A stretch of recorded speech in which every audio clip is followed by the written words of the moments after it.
په چت باندې د چونې لګولو سره لاندې کامره ډیره زیاته یخه شي. د دې نه مخکې ما په دې باندې ویډیو کړو، خو ځینې کسانو ویل چې د یو باران سره به دا چونه چې دا به په ناوګۍ باندې وتلي، لکه ستا چونه چې به دا به ختمه شي. خو که دلته تاسو وګورئ په دې بارانونه شوي دي، خو چونه چې دا نه ده وړه شي.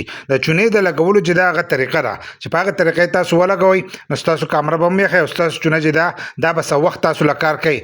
نور چې دی دا د باران سره ځي، چې ډېر شبهیز باران د هغې سره لږه لږه ځي، خو داسې نه ځي چې په یو ځای باندې لاړ شي. او په کامره کې چې دی ښه پوره اثرات چې دی د دې سره راځي. د پنکې هوا چې دی دا یخی. ځینې کسان وایي نه داسې ګپ دی، ځینې کسان وایي زموږ سره ایسي لګېدلی. که ستاسو ایسي لګېدلی، نو د ایسي سره به ستاسو د بجلۍ بچت چې دی دا به ورسره هم کېږي، ځکه چې ستاسو کامره له پاسه یخی، د چت نه یخی، نو بیا ستاسو د بجلۍ خرچه چې ده دا هم کمی، ځکه چې دا چت هلته کې یخی. کله چې په دې باندې تاسو دا چونه پورې کوئ، نو دا چونه چې دی دا چت یخی. بل لا ځینې کسان وایي چې سپین سیمټ و، نو سیمټ که تاسو پورې کوئ، نو د انور اشواګانې چې دی هغه به خالي تمبک کي. خو لینټر چې دی دا یخی نه، لکه اشوا چې دی هغه پرې نه لګي، معمولي اثرات پر راځي. د چونې خپل یخوالی، لکه چونه چې دا خپله یخی.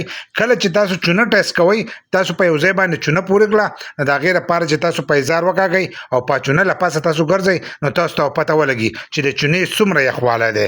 نو چونه چې دی دا چت یخی، نو تقریبا چې 30-40% چې دی ستاسو کامره به د دې سره یخی. بل لا چې تاسو چونه ورکوئ، نو تاسو د هغې نه مخکې لینټر لمدوئ، بل لا په سهار وختي یې ورکوئ یا یې د شپې یې ورکوئ. په انور کې مه ورکوئ چې لینټر ګرم وي، نو په هغه ټایم مه پوره کوئ چې ډایرکټ داسې پوستکې نه کوي او په ناوګۍ باندې وځي. لکه څنګه چې دی دا پوستکې کړی که نه، نو هغه بیا په یو ځای باندې ټوله چې دی دا خرابېږي. نو چې یخ لینټر وي، نو بیا به تاسو له لږ ټایم چې دی دا به کار کوي. نو چونه پورې کوئ او ستاسو کامره چې دی د دې سره به ښه پوره ګزاره کوي. د پنکې هوا چې دی دا به هم یخی. 30-40% چې دی تاسو له به دا یخوالی چې دی دا به لازم درکوي.